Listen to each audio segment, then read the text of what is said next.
yang buat mumet duit, yang dicari duit. Berarti tiap hari cari mumet.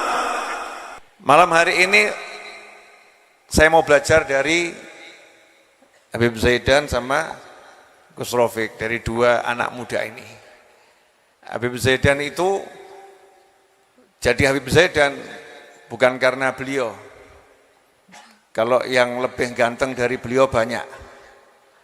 Betul, saya diantaranya. Ya, jangan sekarang, kalau sekarang ya beda ya. Anak saya tuh di belakang juga, insya Allah lebih ganteng.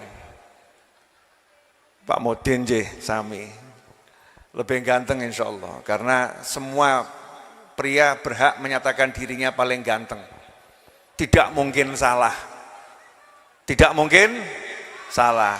Dalilnya, berkata ibu-ibu, anakku sing paling ganteng dewi. Leres Bu?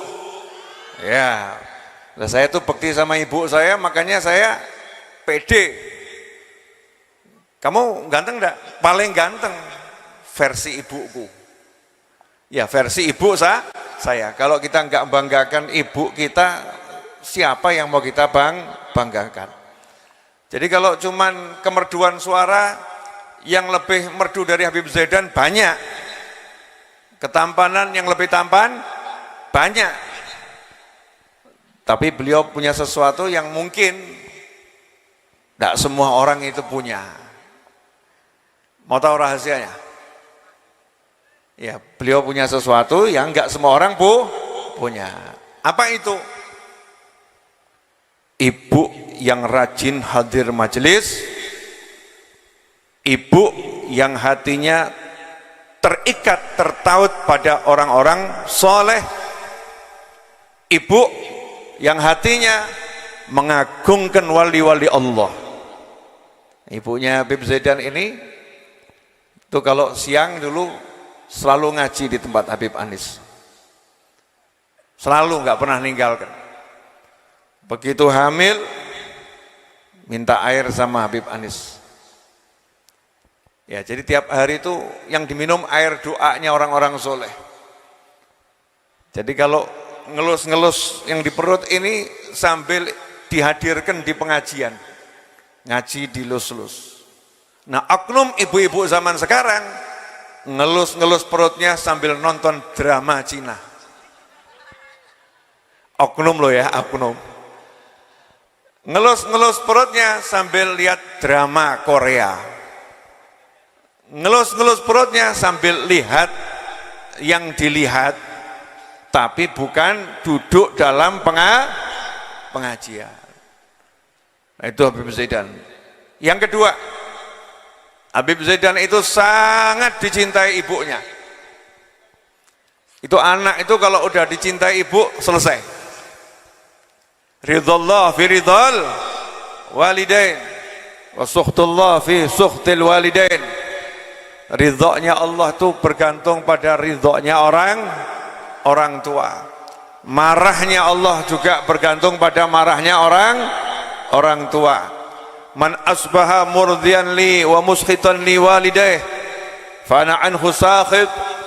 Kata Allah Subhanahu wa taala dalam sebuah hadis qudsi, man asbaha murdiyan li, siapa yang berada di pagi hari murdiyan li, dia melakukan amal-amal yang buat aku senang, kata Allah. Dia melakukan amal-amal yang buat aku ridho. Dia berjuang agar aku sayang, aku ridho kepadanya.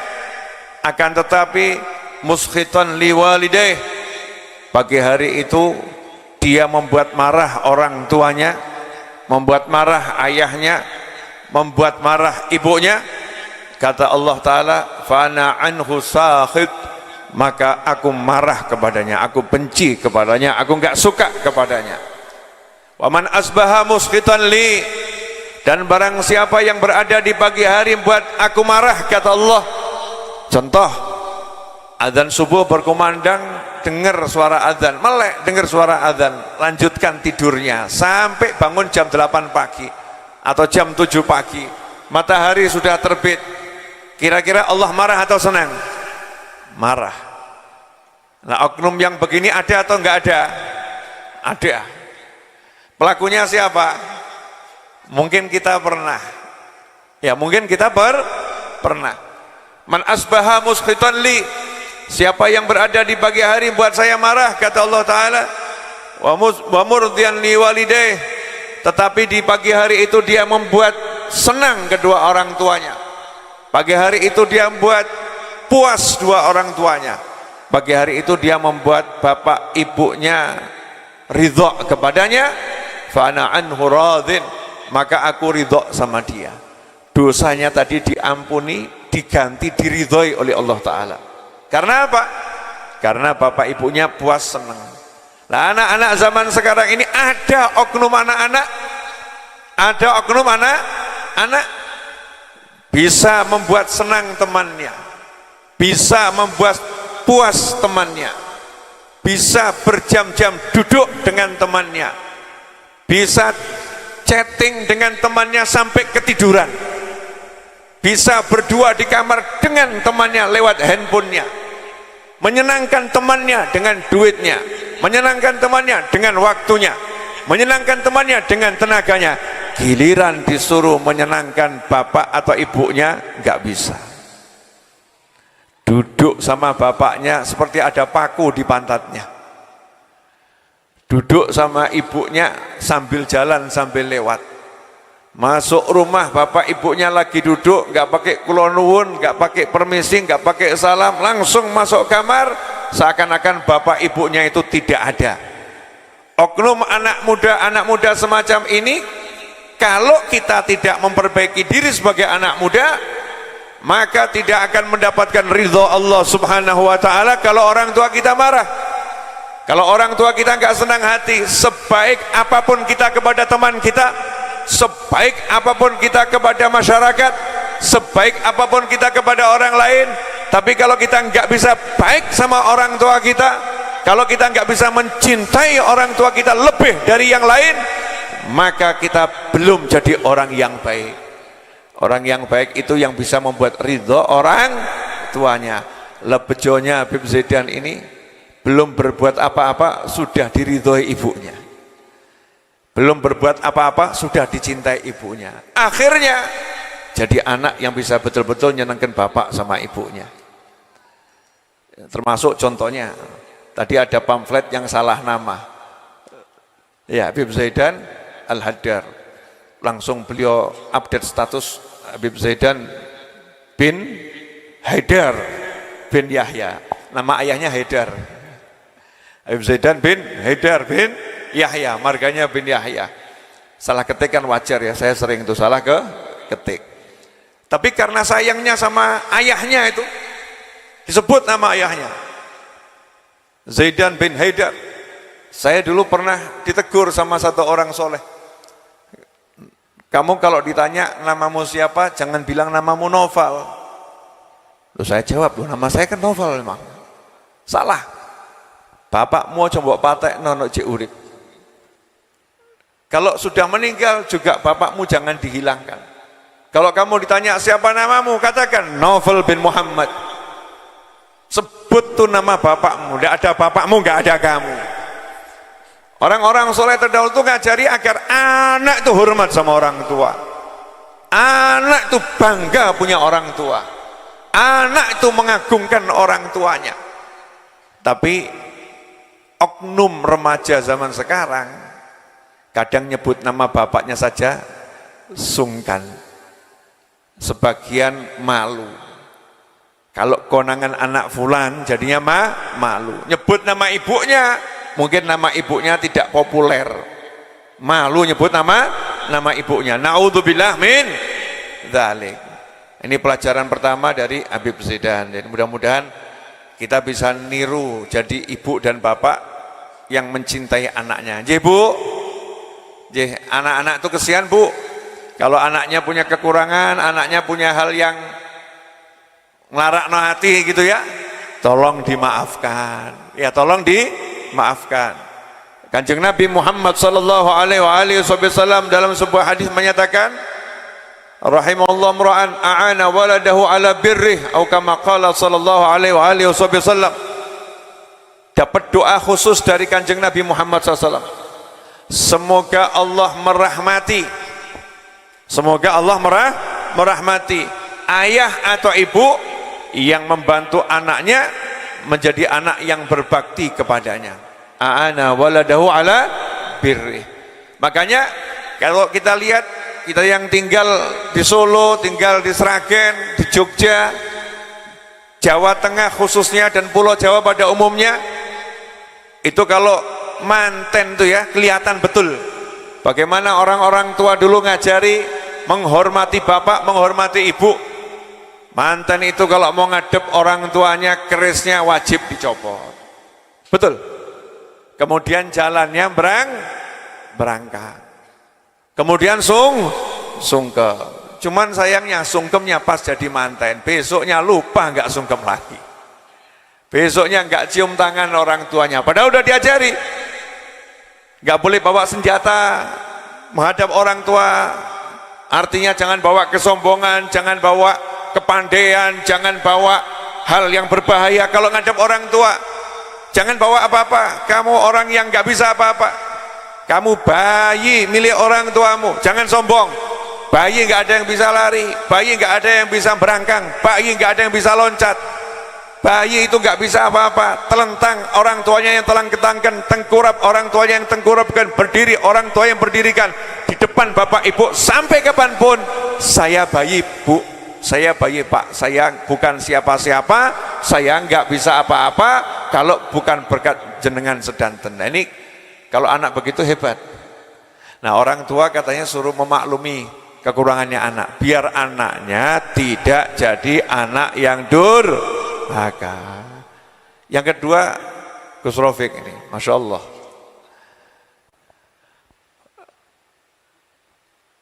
ayahnya meninggal rahimahullah. Gus Rahim itu salah satu sahabat saya, ya, salah satu sahabat saya. Ayahnya meninggal, tiba-tiba harus ngurus majelis yang jamaahnya itu puluhan ribu.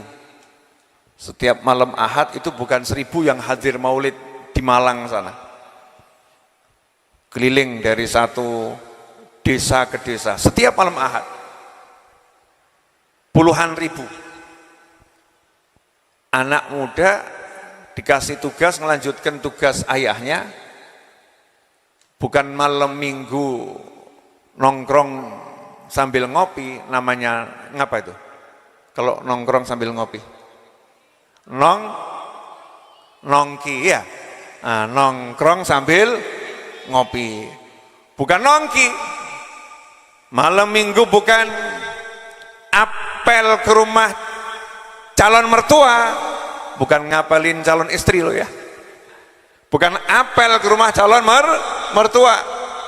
Malam minggu berangkat dari rumah ba'dal maghrib, pergi ke desa yang kadang jaraknya dari kota Batu di rumah beliau 1 jam, 1 jam setengah. Medannya berat, kadang di atas gunung. Anak muda ini berangkat, ngapain?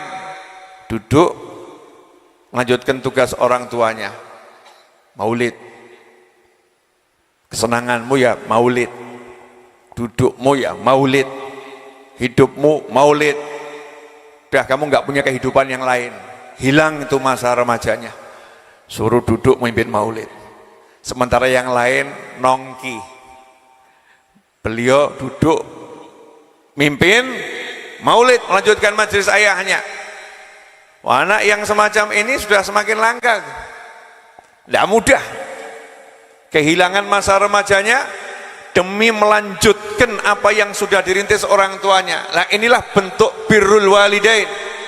Makanya tadi kalau dilihat sebelum memulai berikan sambutan baca Al-Fatihah, pertama kali yang diingat ya ayahnya, bukan yang lain. Karena buat seorang anak itu pangkat yang tertinggi adalah orang tua, apalagi orang tuanya ya gurunya, orang tuanya sekaligus mursyidnya, maka ya harus lebih diingat dibanding yang lain. Sehingga yang tadinya Riyadul Jannah itu di masa Gus Rohim hanya ada di Malang, kemudian pernah loncatan pertama bersama saya di Solo. Sebelum kemana-mana Gus Rohim itu pernah ngomong, sebelum Riyadul Jannah ini menuju Indonesia Raya, maka Riyadul Jannah harus ke tempat asalnya. Harus ke tempat asalnya. Tidak usah saya jelaskan. Ya harus ke tempat asalnya, Solo. Maka buat majelis bersama saya di alun-alun utara. Saat itu wakil wali kota hadir dan ngomong, Habib, sejak saya kecil sampai saya umur segini belum pernah melihat ada orang pakai baju serba putih semua sebanyak ini di alun-alun utara. Itu yang hadir saya hitung pakai hitungan yang benar berdasarkan luas lokasi, jumlahnya 120.000 orang. Masjid Agung penuh, alun-alunnya penuh, sekitarnya penuh.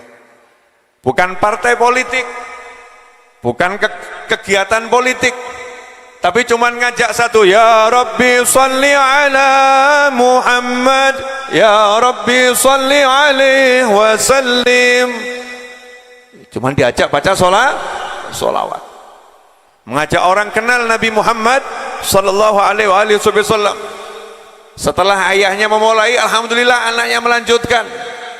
Dibuka cabang demi cabang, dari satu desa ke desa yang lain, satu kota ke kota yang lain, sampai ketika berada dakwah di Hong Kong buat perwakilan Hong Kong, dakwah di Malaysia buat perwakilan Malaysia. Itu namanya nambah mumet.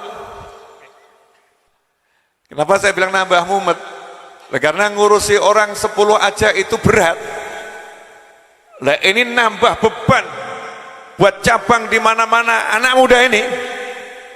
Limadha? Kenapa? Karena pengen nyenengkan ayahnya. Itu cita-cita bapaknya. Diperjuangkan dengan segala kekurangan yang dimiliki, jalan terus. Alhamdulillah. Kemarin sudah berhasil buat halal bihalal April di Monas ya. Berangkat banyak, yang hadir banyak. Saya enggak bicara tentang besarnya maulid, enggak. Tentang besarnya majelis, bukan. Tapi anak mau melanjutkan kegiatan orang tuanya yang baik. Ini anak yang bekti sama orang tua. Anak zaman sekarang, oknum anak zaman sekarang, ibunya biasa hadir pengajian, anaknya diajak nolak. Leres mboten Bu? Bapaknya biasa hadir pengajian, anaknya diajak nolak. Orang tua ngajak anaknya, ayo temani bapak, susah. Orang tua ngajak anaknya, ayo temani ibu, susah. Terjadi atau enggak terjadi? Terjadi. Memang itu umumnya yang terjadi sekarang. Maka saya katakan Gus Rofiq ini istimewa karena enggak umum. Ya karena enggak umum. Pertanyaannya, kenapa bisa seperti itu? Apa karena anaknya hebat? Apa karena anaknya punya kelebihan? Yang pasti yang saya tahu, karena bapaknya nggak pernah berhenti doakan anaknya. Di setiap pengajian tuh diniatkan, anak saya, anak saya. Maka beliau dengan adik beliau Ibrahim, dua-duanya bergerak. Yang satu ngurusi Al-Quran, yang satu ngurusi sholawat, maulid. Kakak beradik ini yang satu dari kampung ke kampung ngurusi Al-Quran, yang satu ngurusi maulid. Karena Gus Rahim itu hafid, beliau bacaan Al-Qurannya indahnya luar biasa. Setiap kali di majelis doa minta anak yang baik, seperti ayahnya Imam Ghazali. Ayahnya Imam Ghazali itu punya anak namanya Ahmad, kakaknya Imam Ghazali, dan punya anak namanya Muhammad, Imam Ghazali. Dua-duanya ulama besar, Hujjatul Islam. Imam Ghazali itu pembelanya Islam. Pembelanya Islam, itu julukannya Imam Ghazali. Muhammad bin Muhammad Al-Ghazali At-Tusi. Ketika ditanya bagaimana Imam Ghazali bisa jadi Imam Ghazali, maka dijawab, ayah beliau itu setiap hadir pengajian duduknya di belakang, tidak pernah duduk di depan. Ayahnya Imam Ghazali duduknya di belakang, dan selalu hadir pengajian. Setiap kali dengar ada orang alim didatangi, setiap kali dengar ada orang menyampaikan ilmu didatangi, duduk di barisan paling belakang. Kemudian selesai majelis angkat tangan, Allahumma, ya Allah, tolong beri aku anak seperti orang soleh itu. Lah oknum ibu-ibu dan bapak-bapak zaman sekarang, kalau lihat ada orang ganteng, ya Allah beli aku anak ganteng seperti itu. Kalau ada orang cantik, ya Allah beli aku anak cantik seperti wanita itu. Kalau ada orang punya jabatan, ya Allah jadikan anak aku pejabat seperti orang itu. Tapi mana nih bapak dan ibu yang angkat tangannya, ya Allah beri aku anak yang jadi kekasihmu, ya Allah beri aku anak yang jadi wali-walimu, ya Allah beri aku anak yang bisa menyenangkan hati Nabi Muhammad sallallahu alaihi wasallam. Nah, ini dua dari Bib Zaidan dan Gus Rafiq itu cukup. Nah, itu cukup. Terakhir inti pengajian. Ya enggak usah panjang-panjang. Karena ini judulnya majelis pengukuhan. Ya majelis pengukuhan. Tapi saya minta nanti tolong diamalkan ya Bu. Diamalkan, anaknya disayang-sayang, jangan ngempet pegel sama anak, jangan ngomong marah kasar sama anak, jangan nyumpahi anak. Kalau nyumpahi anak tuh dengan satu kalimat, jadi wali Allah gue, lah gitu boleh. Tak sumpah jadi wali Allah awakmu, lah itu boleh. Jangan disumpah, tak sumpah uripmu melarat. Masya Allah. Lu ada itu oknum ibu-ibu yang begitu ya. Naudzubillah min dzalik. Darah dagingnya sendiri, anaknya sendiri, punya doa mustajab, berdoakan anaknya yang jelek-jelek. Kasihan anaknya itu. Kasihan anaknya. Terakhir, saya mau nanya boleh? Pilih tenang nopo mumet? Pilih tenang nopo mumet? Oke. Pertanyaan berikutnya, kalau begini tenang atau enggak tenang? Kalau begini tenang, alhamdulillah. Lah yang buat mumet apa? Duit. Kurang luweh ya. Yang buat mumet duit. Ya. Dan jenengan tiap hari cari apa? Cari duit. Jadi yang buat mumet duit, yang dicari duit. Berarti tiap hari cari mumet. Boleh saya ulangi? Kalau begini tenang toh? Sholawat, zikir, tenang, betul? Yang buat mumet tadi apa namanya? Duit. Tiap hari cari duit. Berarti tiap hari cari mumet. Makanya kalau gak punya duit mumet, jangan marah. Gak punya duit mumet, jangan bingung. Kenapa? Lanyat golek dewi. Memang cari mumet. Tapi cari tenang. Ala bidzikrillahi tatmainnul qulub. Hanya dengan berzikir kepada Allah, hatinya siapapun al-qulub, hati-hati itu akan menjadi tenang.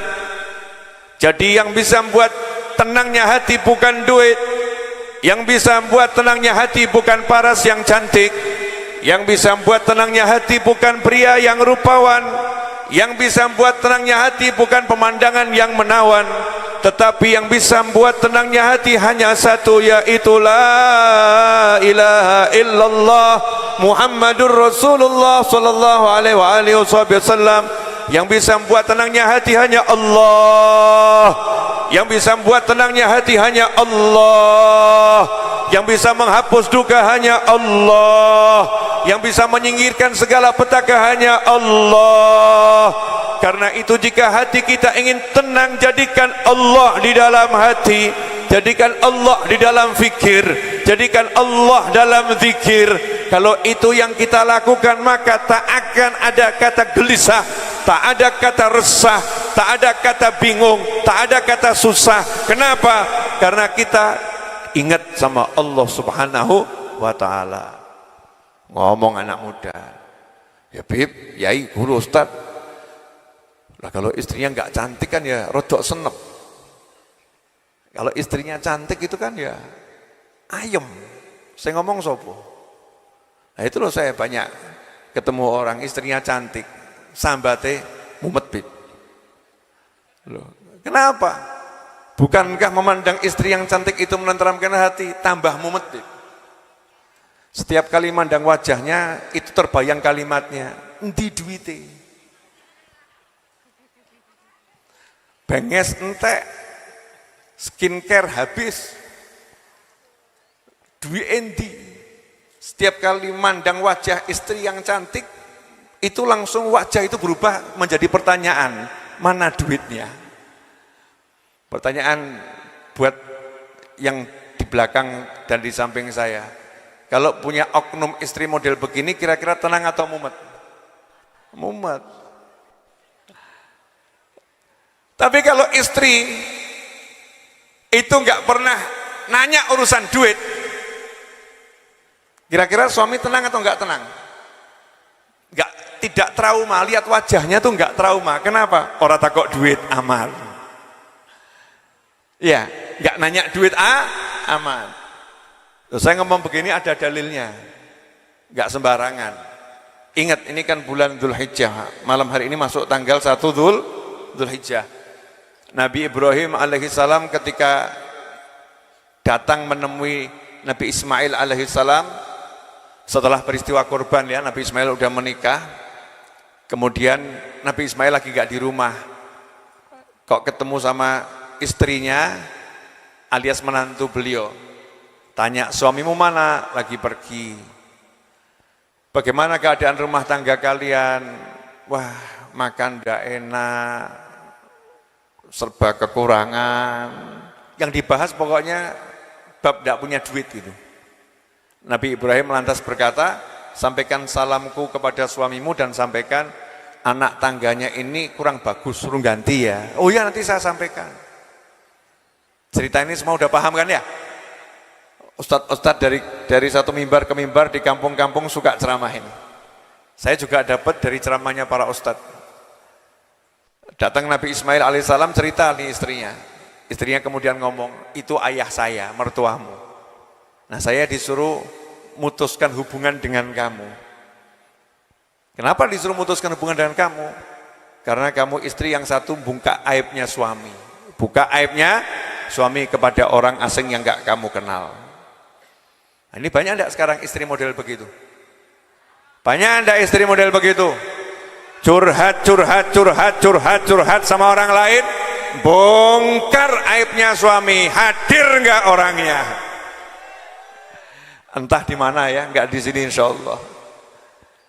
Nah, ini yang pertama itu, bongkar aibnya suami. Yang kedua, suaminya udah kerja, suaminya udah usaha, bukan disyukuri, bukan terima kasih, tapi dibilang kurang terus. Istri model begini ada enggak ini? Loh, yang belum menikah kok jawab? Oh, viral. Nah, ini contoh ya. Contoh. Setelah beberapa waktu kemudian Nabi Ibrahim alaihissalam mau ketemu Nabi Ismail, enggak ketemu lagi. Ketemu istrinya. Kenapa enggak mengenali? Karena istrinya pakai hijab, pakai cadar. Jadi udah ganti istri ini. Oh, coba tiru tapi ya. Ini kan tadi atas perintah Nabi. Kamu nggak ada yang bawa perintah langsung bawa gonta-ganti. Itu dari ceramahnya Habib Novel, kalau ada istri model begitu ganti. Saya ngomong sopo. Yang nyuruh siapa? Makanya kalau ngaji sampai tuntas, jangan sepotong. Kadang-kadang itu clipper ya, motongnya nggak pas.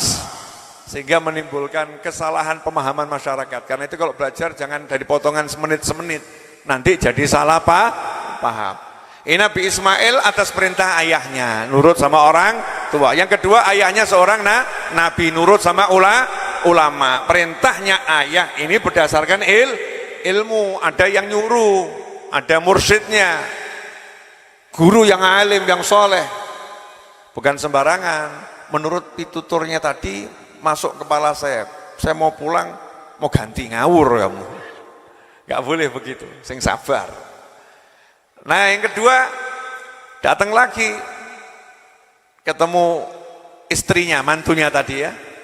Gimana suamimu, rumah tangga kalian? Alhamdulillah baik, makan nikmat, serba lebih. Padahal ya gak dia apa-apa. Padahal hidupnya susah, pas-pasan.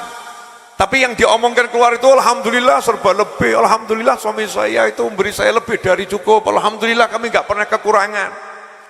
Sampaikan salamku pada suamimu ya, bilang sama suamimu, ini anak tangganya terap-terapannya ini bagus, tolong diperkuat, jangan diganti. Pulang Nabi Ismail alaihissalam, istrinya cerita tadi ada orang tua datang ke sini, bla bla bla bla bla bla. Maka Nabi Ismail ngomong, itu mertuamu, itu ayah saya. Pesannya apa? Pesannya kata anak tangganya suruh memperkuat. Ya, ayah saya suka sama kamu, saya disuruh mempertahankan rumah tangga bersama kamu selama-lamanya. Karena satu, kamu tidak membuka aib suami.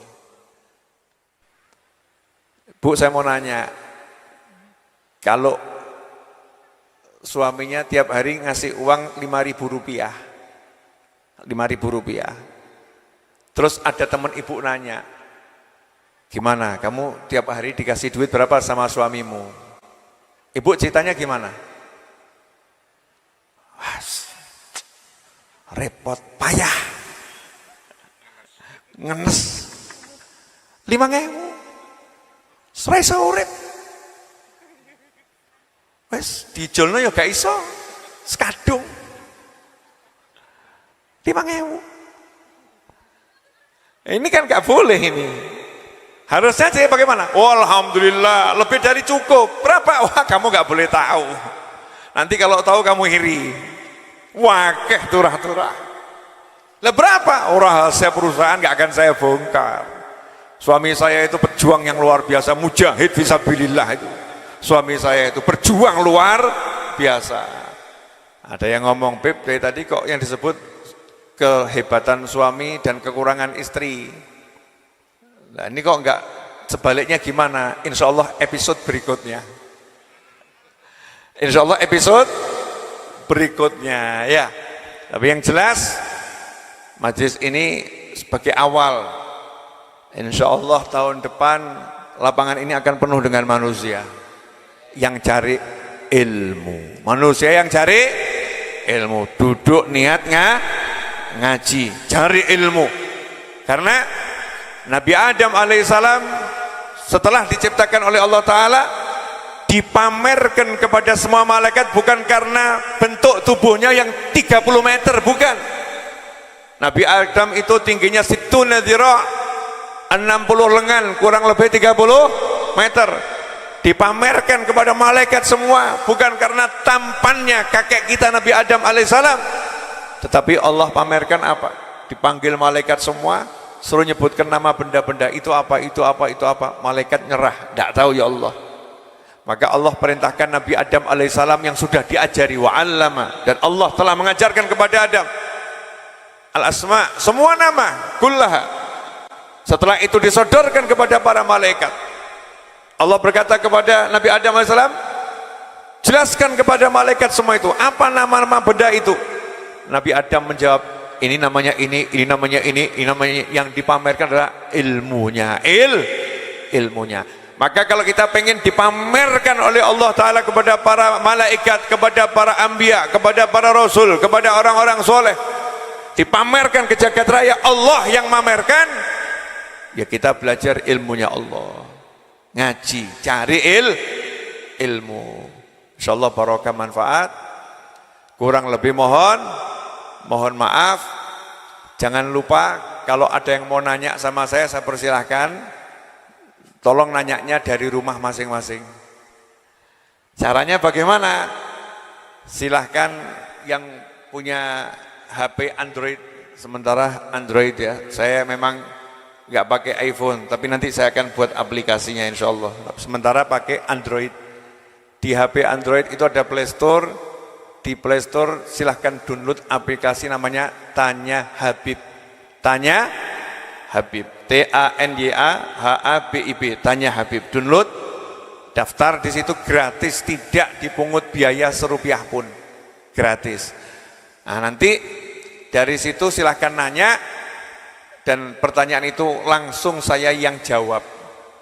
Langsung saya yang jawab, tapi jawaban sesuai antrian, karena banyak yang nanya. Kemudian jawabannya akan saya kirim kepada penanya langsung, dan juga saya pasang di aplikasinya, sehingga semua orang juga bisa belajar dari pertanyaan tersebut. Jelas? Nama aplikasinya apa? Tanya Habib. Ya, silahkan di-download dan informasikan pada yang lain.